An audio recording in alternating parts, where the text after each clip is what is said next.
everyone, I hope you're doing well. And in today's video, let's talk about student accommodation and my story of how I got my accommodation, what I've learned so far, whatever somebody had told me before, and how not to get scammed. Because honestly, the process can be really confusing, especially if you're already overwhelmed trying to get everything sorted, and then you have to figure out the renting totally in a new country, and that's really okay. So first thing that I want to say is to choose what part of accommodation that you want to choose.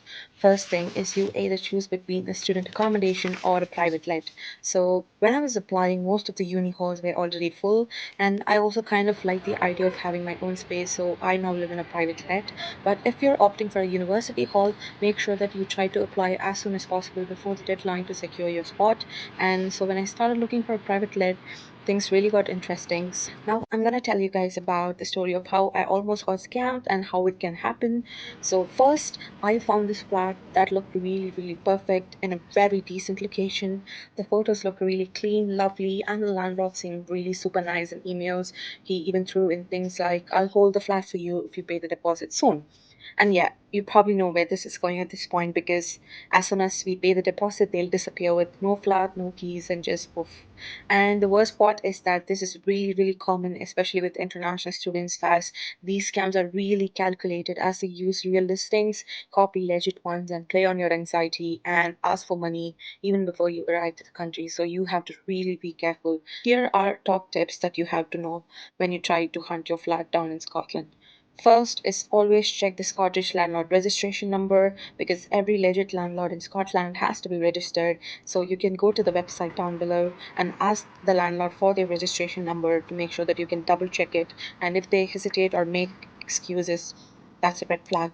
And two, use really trusted websites such as Spare Rooms, Rightmove, Zoopla. I feel like these are your really safe bets. I've always heard stories of people getting scammed on Gumtree, so I would avoid using Gumtree for housing and also avoid WhatsApp messages or listing that feels too good to be true because they probably are. Third is to know your rights as a tenant. So first, in Scotland, the rental laws are really pretty tenant friendly. And two is to make sure that you get a written tenancy agreement and a rent deposit scheme and basic rights like a 28-day notice period before you get into as a tenant. And next is that for you make use of the Glasgow University housing advice page or even legal aid so that you can kind of understand what legal rights you have as a tenant and what you can do in case of a scam, etc. And next is to visit the flat or ask someone to visit it for you.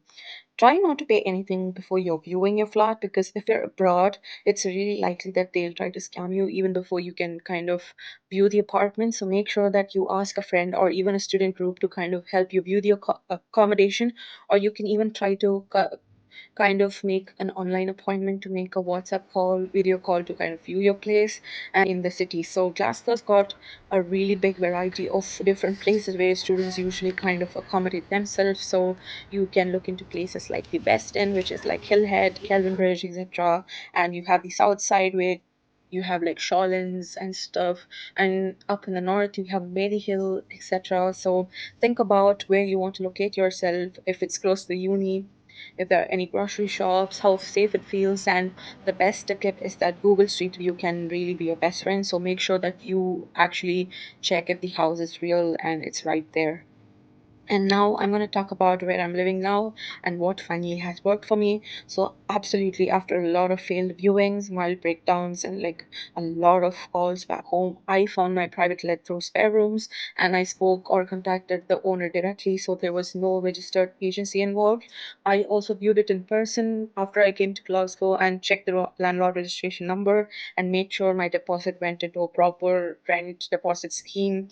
And there you go, I have my home. I'm located in a really good location where everything's a stone's throw away for me, so it's really good. Final thoughts: if you're about to move to Glasgow or anywhere else, make sure that you do not let panic make your decisions because the more urgent you're doing something, the more mistakes you make.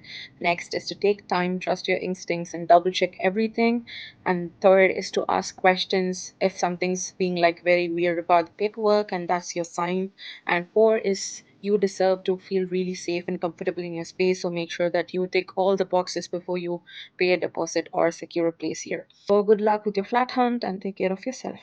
Bye.